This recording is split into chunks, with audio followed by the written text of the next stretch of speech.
सभी ऑडियंस और NEET aspirant का आज के लेक्चर में स्वागत है।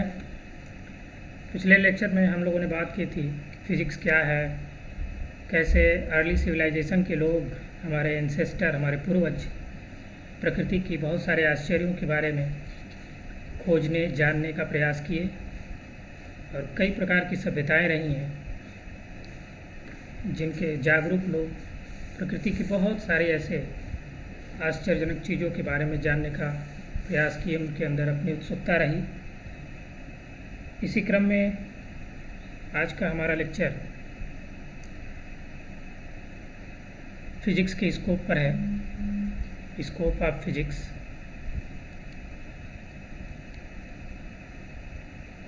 स्कोप ऑफ फिजिक्स, फिजिक्स का क्या स्कोप है, कहाँ पर किस तरीके से इसकी उपयोगिता दिखाई देती है। तो फिजिक्स के स्कोप के बारे में आगे बढ़ने से पहले हम इसको देख लें कि कितने प्रकार के डायमेंशन में ये आपका सीमित है। तो इसमें एक आता है माइक्रोस्कोपिक डोमेन,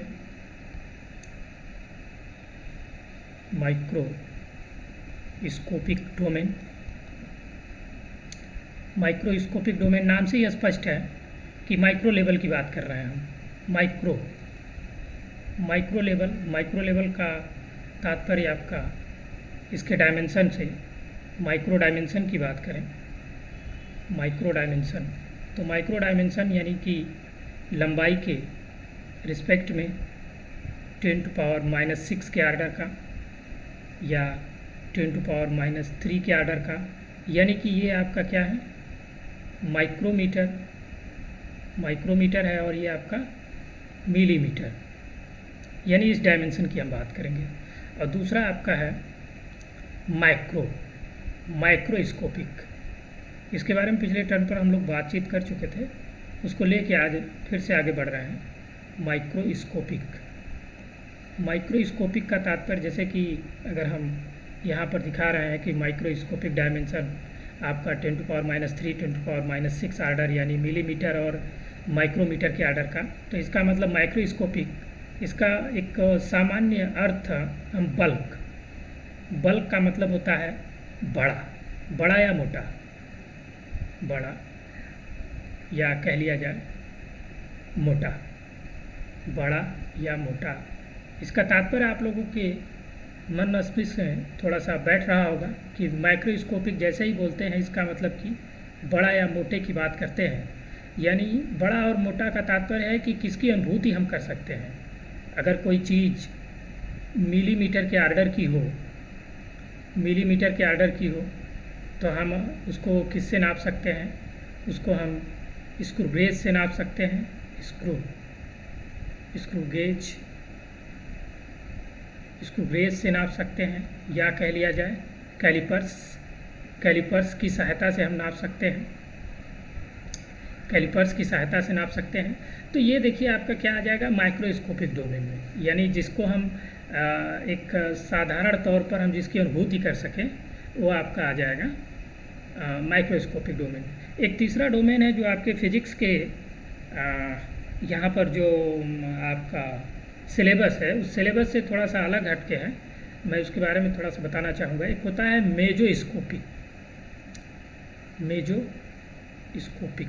मेजोस्कोपिक डायमेंशन का तात्पर्य हमारा है, जैसे आप एक एटम की बात करते हैं यानी 10⁻10 से 10⁻15 के आर्डर की बात करते हैं, और माइक्रोस्कोपिक की बात करते हैं तो वो आप किस डायमेंशन बात करते हैं, वो आप 10⁻³ या इससे बड़े की बात करते हैं, 10⁻³ से बड़े की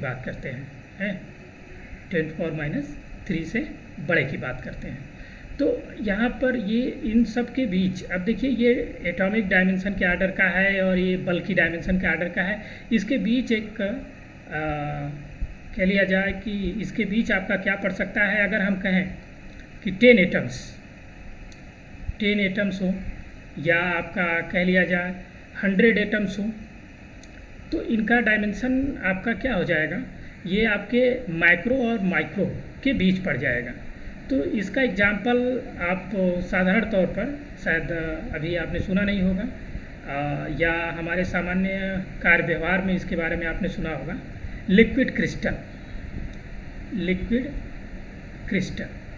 लिक्विड क्रिस्टल में होता क्या है? लिक्विड क्रिस्टल में आपका जैसे अगर आप एक एटम की बात करते हैं, दूसरा एटम की बात करते हैं, तीसरा एटम की बात करते हैं, ये चौथा एटम, पांचवा एटम, छठा एटम, तो इस तरीके से ये लार्ज नंबर ऑफ एटम जिनकी काउंटिंग हो सके, जैसा कि हम कहना चाह रहे हैं कि 10 एटम हो या 100 एटम हो, तो ये सारे एटम्स देखिए ये क्या है, वेल अरेंज है, यानी इस टाइप के स्ट्रक्चर में। अगर यहीं पर मान लीजिए कि एक एटम इस तरीके से, दूसरा एटम इस तरीके से, तीसरा एटम इस तरीके से, चौथा इस तरीके से, पांचवा इस तरीके से, तो ये आप यहाँ देख रहे होंगे कि इनका आर्डर और इनका आर्डर, इन दोनों के आर्डर में आपको डिफरेंट समझ में आ रहा है। तो ये देखिए कि ये क्या है, माइक्रोस्कोपिक डोमेन में ये आपका है, इनका एक वेल आर्डर है ना, आर्डर, एक आर्डर है और इनका एक दूसरा आर्डर है।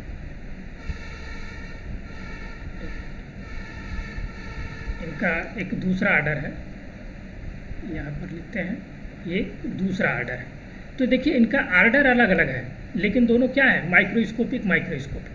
तो ये इस तरीके का अगर ये डोमेन बना ले, यहाँ पर कुछ और हो जाए, मान लीजिए इसके आसपास कुछ और हो जाए या इसके आसपास कुछ और हो जाए, तो ये देखिए वेल आर्डर, ये छोटा सा डोमेन है, यहाँ पर बगल में ऐसे ही वेल आर्डर छोटा सा डोमेन हो, वेल आर्डर छोटा सा डोमेन, तो इस टाइप का स्ट्रक्चर आपका कहाँ चला जाएगा, मीजोस्कोपिक में चला जाएगा। तो ये आपके सिलेबस में नहीं है, आपके सिलेबस में आपका माइक्रोस्कोपिक, ये आपका ये माइक्रोस्कोपिक और ये आपका माइक्रोस्कोपिक नाम से स्पष्ट है। अंग्रेजी में इसका देखिए MICRO और ये आपका क्या है, MACRO। तो ये आप इस तरीके से समझिए, इसके डायमेंशन में 10⁻⁶ या 10⁻³ और ये क्या है, बल्कि या मोटा का तात्पर्य जिसकी अनुभूति हम कर सकते हैं। ओके,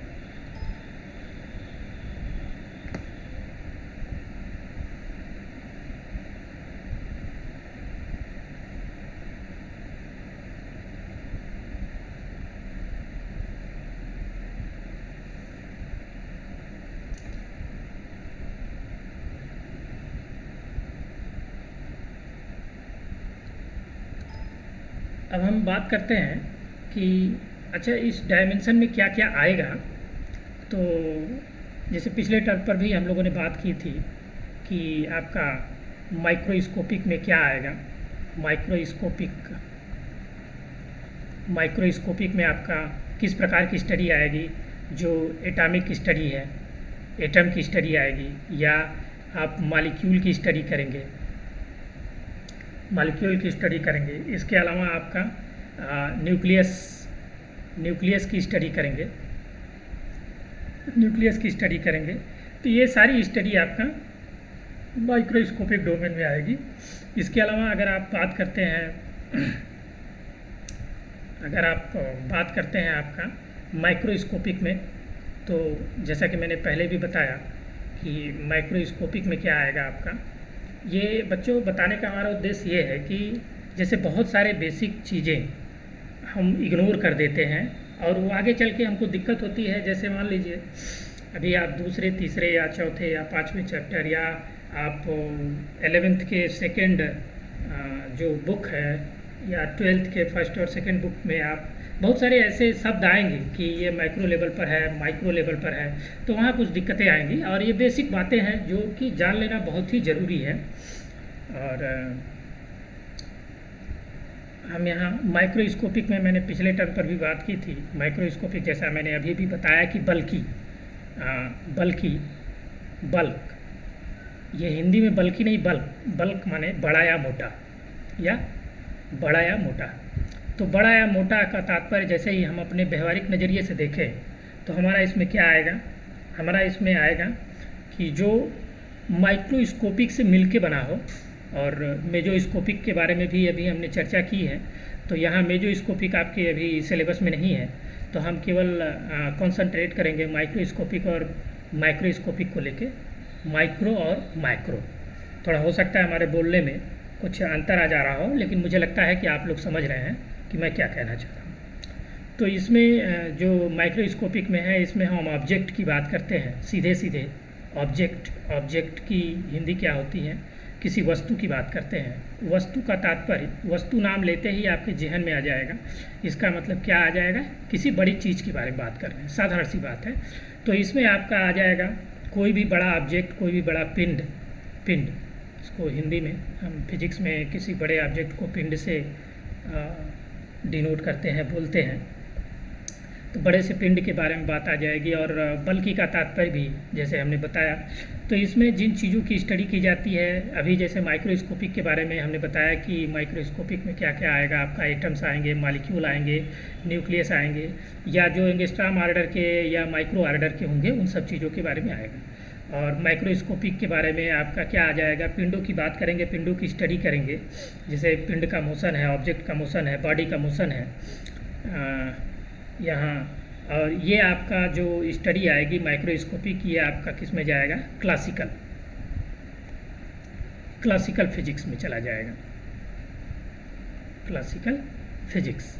अच्छा, इसके अलावा इसमें आपका क्लासिकल फिजिक्स में आपका क्लासिकल की चर्चा हम लोग पिछले टर्म पर किए थे। क्लासिकल का मतलब पारंपरिक, शानदार, या कह लिया जाए जो हमारा पूर्ववर्ती या जो पारंपरिक चीज़ रही हो,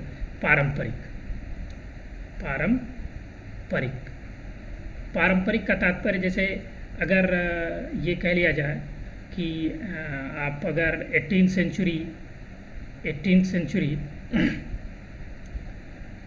सेंचुरी या उसके पहले की बात करें, तो हमें बहुत सूक्ष्म चीज़ों के बारे में बहुत जानकारी नहीं थी, माइक्रो लेवल के बारे में बहुत जानकारी नहीं थी। तो उस समय की जो हमारी स्टडी रही है, वो आपका किस में चला जाता है, वो स्टडी हमारा चला जाता है पारंपरिक में या क्लासिकल में। उस समय जैसे हमारे मोशन में रहे हैं गैलीलियो का मोशन, गैलीलियो का गति विषयक नियम, या आप कह लिया जाए न्यूटन का गति विषयक नियम।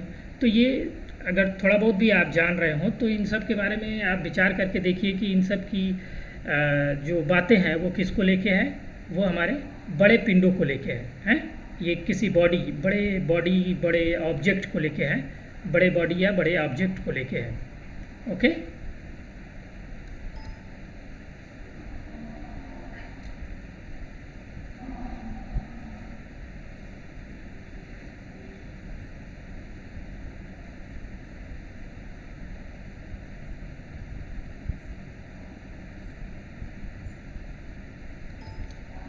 इसी में हम लोग थोड़ा और आगे बढ़ते हैं।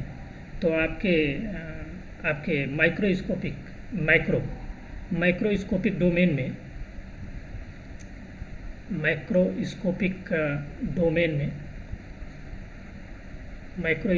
डोमेन में आपका आ जाता है थर्मोडायनेमिक्स भी आ जाता है।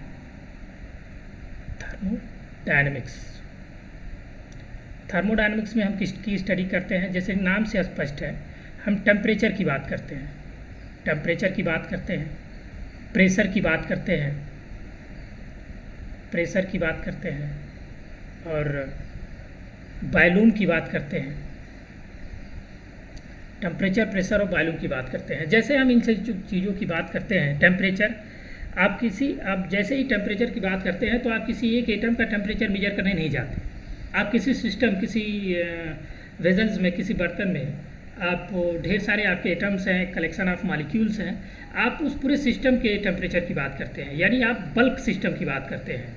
आप अगर वॉल्यूम की बात करते हैं तो किसी एक एटम के वॉल्यूम का मेजरमेंट नहीं करते हैं, किसी बर्तन में या किसी पात्र में रखे हुए ढेर सारे मॉलिक्यूल्स हैं, ढेर सारे एटम्स हैं, उनके कलेक्शन के वॉल्यूम की बात करते हैं। आप इस तरीके से विचार करिए कि ये आप कहाँ जा रहे हैं।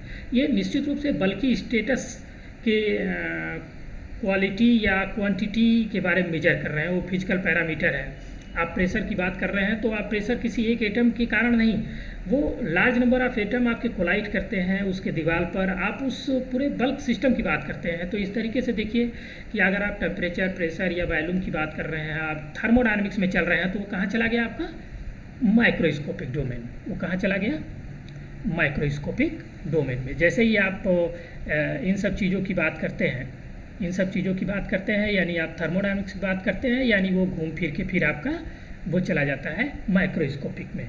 इसी तरीके से आप ऑप्टिक्स है, इलेक्ट्रोडायनामिक्स है, ये सारे के सारे आपके माइक्रोस्कोपिक डोमेन में चले जाएंगे।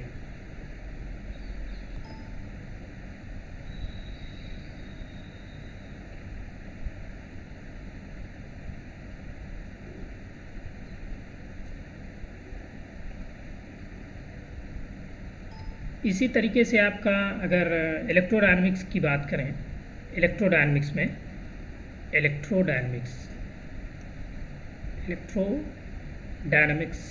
की बात करें तो इलेक्ट्रोडायनामिक्स नाम से स्पष्ट है, यानी कि इलेक्ट्रॉन की डायनामिक्स, इलेक्ट्रॉन की डायनामिक्स। इलेक्ट्रॉन की डायनामिक्स अगर केवल पर्टिकुलर इलेक्ट्रॉन पर जाते हैं तो वो आपका माइक्रोस्कोपिक डोमेन में चला जाता है। लेकिन अगर लार्ज नंबर ऑफ इलेक्ट्रॉन, जैसा कि मैंने पहले भी कहा, मेजोस्कोपिक से ऊपर आइए आप माइक्रोस्कोपिक में, तो लार्ज नंबर ऑफ इलेक्ट्रॉन्स अगर हैं तो लार्ज नंबर ऑफ इलेक्ट्रॉन अब ऐसे हवा में तो उड़ नहीं रहे होंगे, वो किसी न किसी किस में होंगे, कंडक्टर में होंगे। ओके, अगर वो कंडक्टर में हैं तो इसका मतलब हम किसकी बात कर रहे हैं, अब कंडक्टर की बात कर रहे हैं, कंडक्टर के प्रॉपर्टी की बात कर रहे हैं, जहां आपका इलेक्ट्रॉन दिख रहा है। तो जिसकी प्रॉपर्टी आपके इलेक्ट्रॉन के मोशन के कारण है, यानी इलेक्ट्रॉन के मोशन के कारण है। तो अब देखिए इलेक्ट्रॉन के मोशन के कारण है, लेकिन अब आप कंडक्टर को इग्नोर तो नहीं कर सकते। कंडक्टर के कारण अब इलेक्ट्रॉन के मोशन में इलेक्ट्रॉन का मोशन आपका क्या हो सकता है, इलेक्ट्रॉन का मोशन आपका motion of electron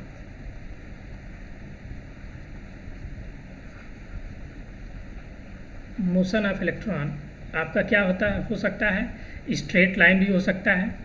okay, straight line भी हो सकता है। इसके अलावा क्या है, स्पिन भी है। स्पिन कहाँ है, आपका एक न्यूक्लियस है, न्यूक्लियस के ये चारों ओर इलेक्ट्रॉन है यहाँ, और ये आपका क्या कहा जाता है, ये अगर आपका इलेक्ट्रॉन है तो इलेक्ट्रॉन आप क्या कहते हैं, इलेक्ट्रॉन स्पिन भी करता है। स्पिन का मतलब कि वो अपने एक्सिस में इस तरीके से, अपने एक्सिस पर, यानी कि अगर एक ये बड़ा सा इलेक्ट्रॉन है और ये इसकी आर्बिट है, आर्बिट का मतलब ये हम इसकी बात कर रहे हैं, ये इस लाइन की बात कर रहे हैं। ओके, ये अगर मान लीजिए इस तरीके से बड़ा सा आर्बिट है, ये बड़ा सा आर्बिट है, तो इलेक्ट्रॉन आपका क्या कर रहा है, इस तरीके से घूम रहा है। इसके इस मोशन को क्या कहते हैं, स्पिन। स्पिन के कारण आपका क्या जनरेट होता है, मैग्नेटिक फिनोमिना। तो आप देखिए मैग्नेटिक फिनोमिना आपका एराइज तो हो रहा है इलेक्ट्रॉन की स्पिन से। ओके,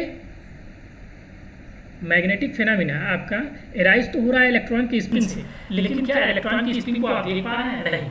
लेकिन आप होल सोल अगर इस मैग्नेटिक फिनोमिना को आप कलेक्ट करते चले, ओके, इसको आप कलेक्टिव फॉर्म में देखें, कलेक्टिव फॉर्म में देखें तो ये एक आपका एक स्पिन, दूसरा स्पिन, तीसरा स्पिन, चौथा स्पिन, ऐसे ही ढेर सारे एटम्स होंगे, सबकी स्पिन। तो ये आप ये देखिए कि अगर सबको आप कंबाइंड कर लें तो ये क्या जनरेट करता है, एक मैग्नेट बना लेता है। ओके, जहाँ इस तरीके की फिनोमिना आ रही है तो वो क्या जनरेट कर लेता है, मैग्नेट जनरेट कर लेता है। तो ये देखिए मैग्नेट एक्चुअली जनरेट तो हुआ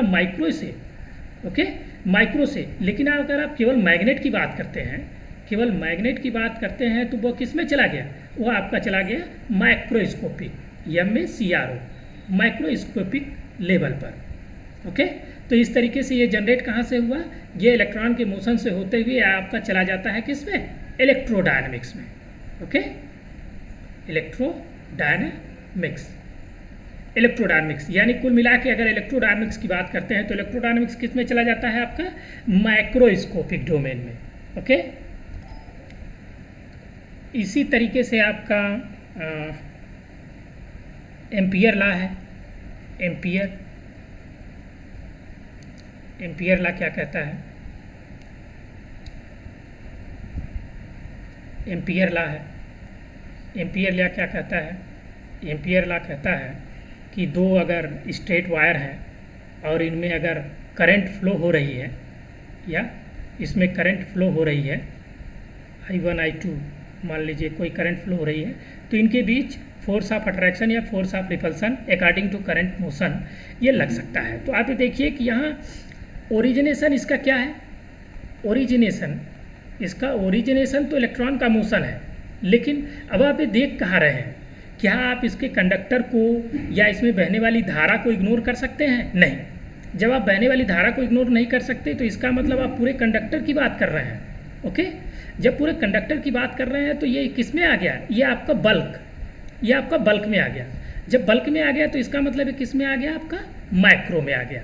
इसी तरीके से आपके ओरेस्टेड थे।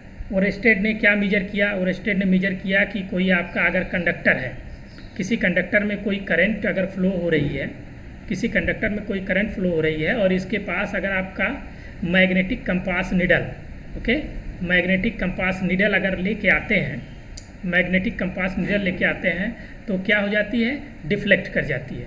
ओके, ये डिफ्लेक्ट कर जाती है। तो ये किसके कारण हो रहा है? ड्यू टू करंट मोशन के कारण मैग्नेटिक कंपास निडल आपका NIDDLE मैग्नेटिक कंपास निडल यह डिफ्लेक्ट हो जाती है। ये ओरेस्टेड ने मेजर किया। तो यहाँ देखिए ये आपका किस में चला जाएगा? ये पूरी फिनोमिना आपकी चली जाएगी, ये पूरी फिनोमिना आपकी चली जाएगी किस में? माइक्रोस्कोपिक में, माइक्रो। ओके, इसी तरीके से आपका मैग्नेटिक फील्ड का ओरिजिनेशन। अब देखिए मैग्नेटिक कंपास निडल ये डिफ्लेक्ट क्यों हो गई? यह मैग्नेटिक कंपास निडल है, इसका मतलब कि यह क्या मेजर कर रहा है? यह एक्सपीरियंस कर रहा है, अनुभूति कर रहा है किसकी? यह अनुभूति कर रहा है किसकी?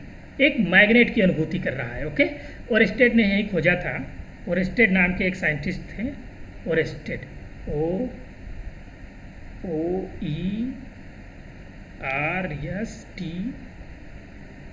OERSTED। ये ओरेस्टेड एक साइंटिस्ट थे।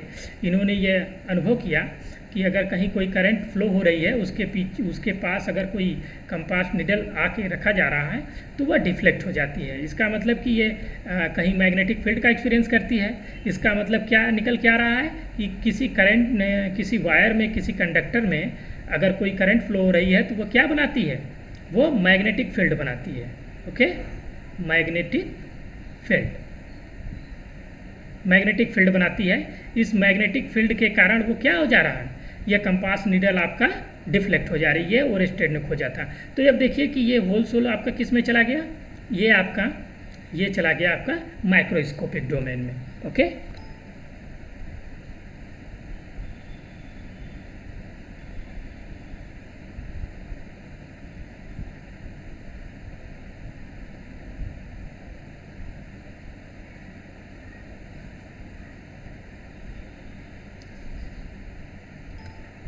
बच्चों इस तरीके से बहुत सारे ऐसे फिनोमिना है जिनका ऐसे ही लगातार डिस्कशन करते रहना कहीं ना कहीं टाइम किलिंग होगा। तो हम आगे बढ़ते हैं। जैसे ऑप्टिक्स में भी है, आप देखिए कि ऑप्टिक्स में जो लेज़र का मोशन है वो एटम के एक्साइटेशन से है, लेकिन आप अगर देखेंगे, बात करेंगे तो लेज़र बल्क में एक रेज निकलती है। ये भी आपका माइक्रोस्कोपिक डोमेन में चला है। तो फिलहाल में हम इस प्रकार के स्टडी को यहीं विराम देते हैं और आगे हम देखते हैं।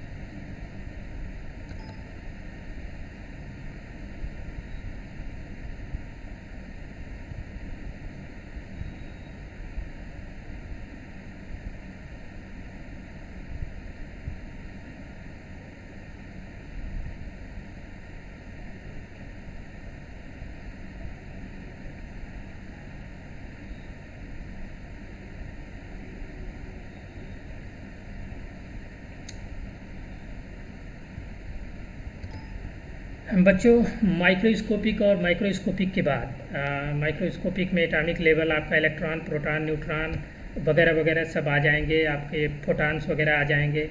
तो इस तरीके से आपके माइक्रोस्कोपिक में आपने देखा कि ऐसे बहुत सारी चीज़ें जो ह्यूज बॉडी है, सेलेस्टियल बॉडी है, आकाशीय पिंड है, या जिनकी हम अनुभूति साधारण तौर पर हम कर सकते हैं, या आपका माइक्रो और मैक्रो अलग अलग तरीके से आएंगे। अब हम बात करते हैं डायमेंशन की या कह लिया जाए रेंज की बात करते हैं। अब फिजिक्स में क्या रेंज हो सकती है, रेंज बात करते हैं रेंज की, रेंज इन फिजिक्स। अब रेंज का तात्पर्य बच्चों, अब साधारण तौर पर लीजिए कि हमारा रेंज का तात्पर्य हमारे कह लिया जाए डायमेंशन से है, डायमेंशन।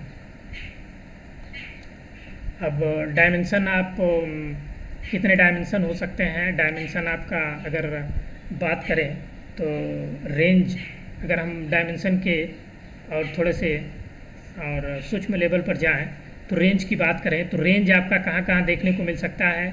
रेंज आपका लेंथ में देखने को मिल सकता है। रेंज का मतलब क्या है, अंतर। रेंज आपका लेंथ में देखने को मिल सकता है, मास में देखने को मिल सकता है, और कहाँ देखने को मिल सकता है, टाइम का रेंज, यानी टाइम में, यानी इन तीन ये साधारणतया आप देखें तो लेंथ, मास और टाइम में हमें क्या मिल सकता है, रेंज देखने को मिल सकता है। तो अब हम रेंज की बात करें तो जो आपको जानकारी हो या जो हम अभी बताना चाहें, तो आप ये देखिए कि अभी आपने किसकी बात की, आपने एटम्स की बात की। एटम्स में चले जाएं तो हम इलेक्ट्रॉन, प्रोटॉन और उसके न्यूक्लियस की बात करें तो इलेक्ट्रॉन का आर्डर, एटम का आर्डर की बात करें तो 10⁻⁻10 के आर्डर का, ओके। और इलेक्ट्रॉन, प्रोटॉन और न्यूट्रॉन या न्यूक्लियस की बात करें तो न्यूक्लियस का आर्डर 10⁻⁻15 के आर्डर का, इसको 15 मीटर, इसको हम फेम्टो भी कहते हैं, फेम्टो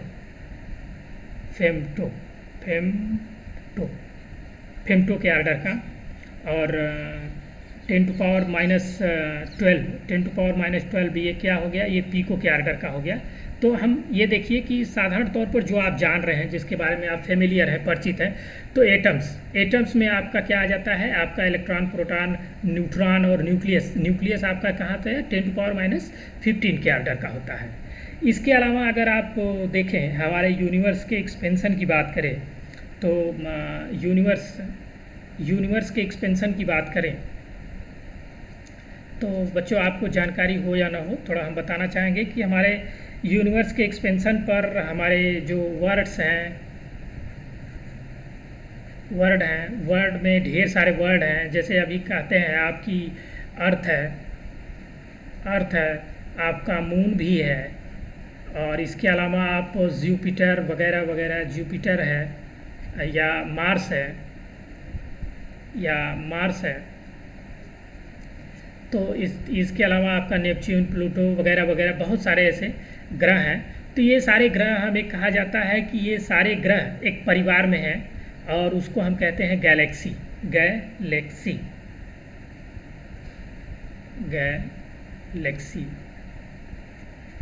हम यहाँ गैलेक्सीज ये प्लूरल फॉर्म में इसलिए लिखे हैं कि ये खोजा गया है कि हम केवल एक ही गैलेक्सी, इसको मंदाकिनी भी कहते हैं, मंदाकिनी हम कहते हैं कि ये हम एक गैलेक्सी में हैं।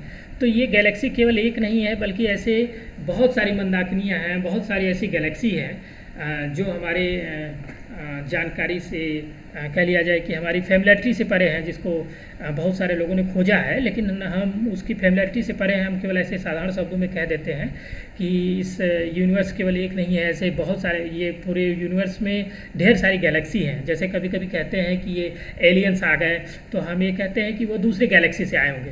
तो इस प्रकार गैलेक्सी के एक सिंगल गैलेक्सी के अगर एक्सपेंशन की बात करें, विस्तार की बात करें, सिंगल गैलेक्सी के विस्तार की बात करें तो ये आपका कहा जाता है कि गैलेक्सी का एक्सपेंशन आपका 10⁻26 मीटर।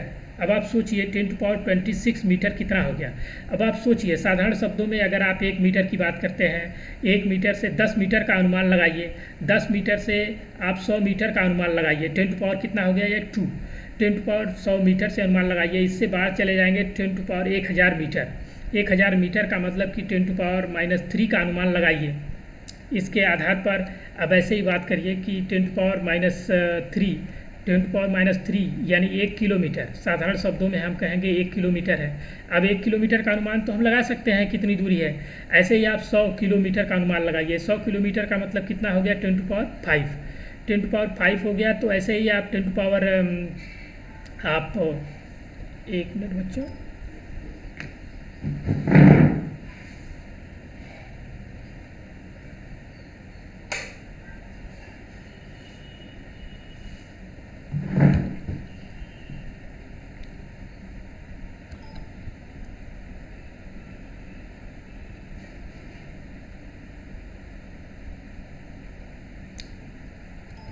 और इसी में हम बात करते हैं मास ऑफ यूनिवर्स की। मास ऑफ यूनिवर्स आपका एज्यूम किया जाता है 10⁻55 किलोग्राम, 10⁻55 किलोग्राम के आर्डर का एज्यूम किया जाता है। तो ये देखिए कि ये आपका सारी टेरेस्ट्रियल फेनामिना का तात्पर्य हमारा है कि gravitational force of attraction, gravity और हमारे रॉकेट का आना जाना, और ये हमारा ये रेन हो, चाहे आपका इलेक्ट्रिक शॉक हो यानी बिजली तड़ित दमिति, ये सारे जो हमारे टेरेस्ट्रियल फेनामिना हैं, जो सारे टेरेस्ट्रियल का तात्पर्य है आकाशी। आकाशी, ये जो आकाशी क्रियाकलाप है,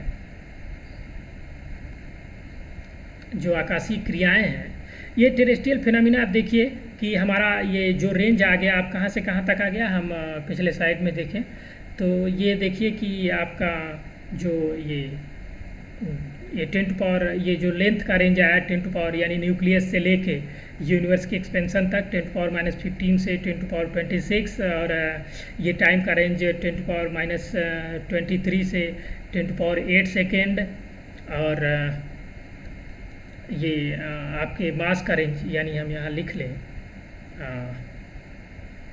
लेंथ का रेंज अभी 10⁻15 से 10⁻26 मीटर आपने ज़ूम किया कितना बड़ा हो सकता है। और टाइम का रेंज 10⁻23 से 10⁻18 सेकेंड। और हमारे मास का जो वेल नोन है बच्चों, इलेक्ट्रॉन का मास 10⁻31 किलोग्राम से ये हमारे यूनिवर्स का जो एक अप्रॉक्सीमेट माना गया है 10⁻15 किलोग्राम। ये देखिए ये आपका रेंज है जो वेल नोन है, जिनमें हमारी सारी प्रकृति, सारा यूनिवर्स आपका क्या है, इसमें आपका निहित है। इतने में अगर लेंथ का रेंज, ये सारे के सारे आप देखिए हमारे टाइम, मास और लेंथ के ये आपका रेंज है। ओके,